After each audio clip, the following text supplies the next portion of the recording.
a popular alternative to smoking tobacco. Yeah. What is that? People used to live here. It looks very much like an old New England mill. So now they don't live here no more? Why?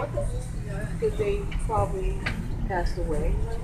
This was a long, long time ago. Was these trains coming? Was it were these coming too? Here, potato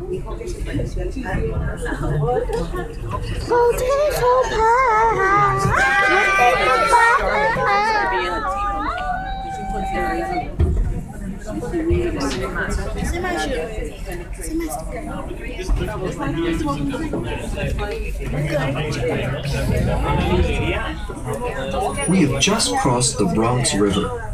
Before the arrival of European settlers, the Bronx River provided food and water for the Lenape people. The river was also a vital economic resource for colonial Americans. By the mid-1700s, its steady flow was furnishing hydropower to 12 There's a mills. wedding taking place in that. We are now As we exit the Beninson ornamental conifers, straight ahead is the Adam R. Rose and Peter R. McQuillan Horticultural Operations Center. This facility has received silver-level leadership in energy and environmental design certification.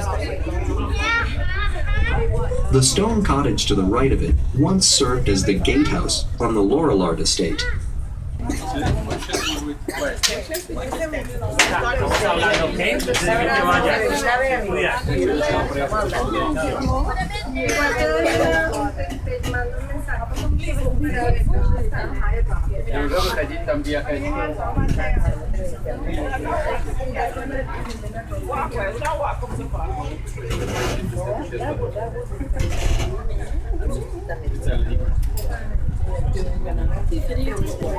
We're staying, we're going. Oh, that's nice. Sit down, sit down.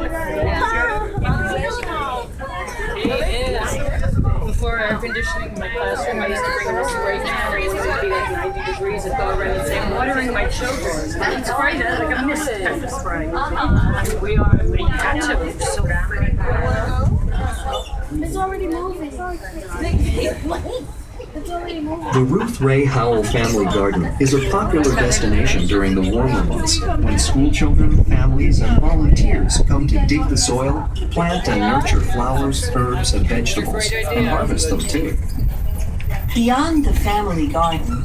The native forest on Side A looks much as it did when a group of influential botanists and local citizens first created the Botanical Garden in the 1890s.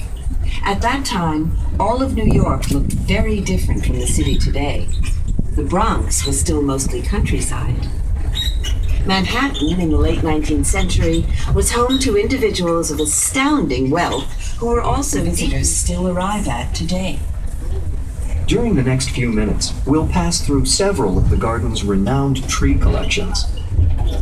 This is the beginning of the oak collection. The largest red oak in the forest is over 250 years old, much older than the garden itself. Some oak species can even live to be 1,000 years old. Such big trees can soak up hundreds of gallons of water a day. On Side B, look for a tree surrounded on 3 sides by a low stone wall. It's a majestic turkey oak. Yeah.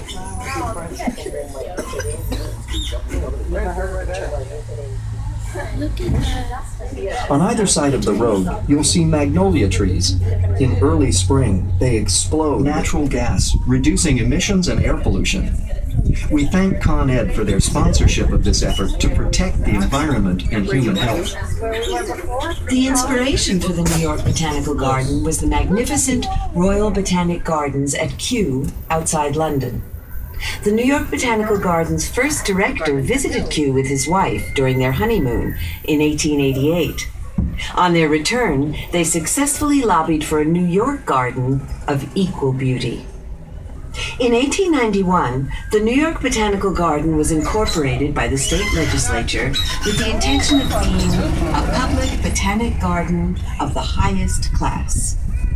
4 years later, The founders selected this site, which had already been purchased by the city of New York, and enlisted Calvert Vaux, co-creator of Manhattan's Central Park, as the chief designer.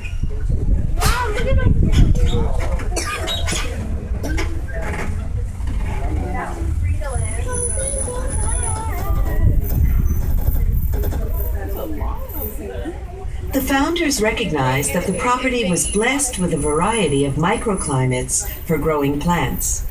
And they also knew that the city's remaining wilderness was fast disappearing, so they set out to preserve it too.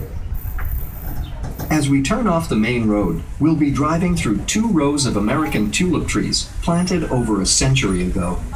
A tree-lined walk like this is called an allée. At the end of the allée, you'll see an impressive building with massive columns and wide steps. Completed in 1901, it houses the Leicester T. Mertz Library. With over 1 million documents, the oldest more than 800 years old, the Mertz Library is the largest and most important collection of literature about plants in the world. Scientists travel from across the globe to conduct research here. The library's Rondina and LaFaro Gallery presents several exhibitions each year.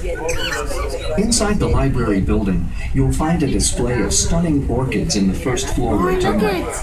In the Britain Science Rotunda and Gallery on the 4th floor, you can explore a fascinating exhibition devoted to 10 current research projects of the garden scientists. Y'all want to get off and go ahead?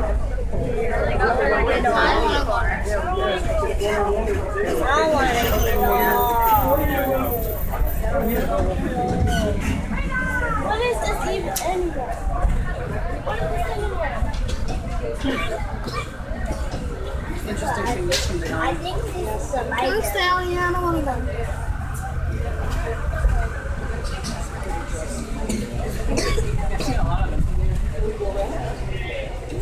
Of individual specimens of unusual trees from around the world.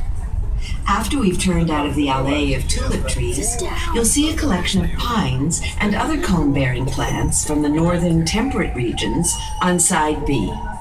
That's the Arthur and Janet Ross Conifer Arboretum.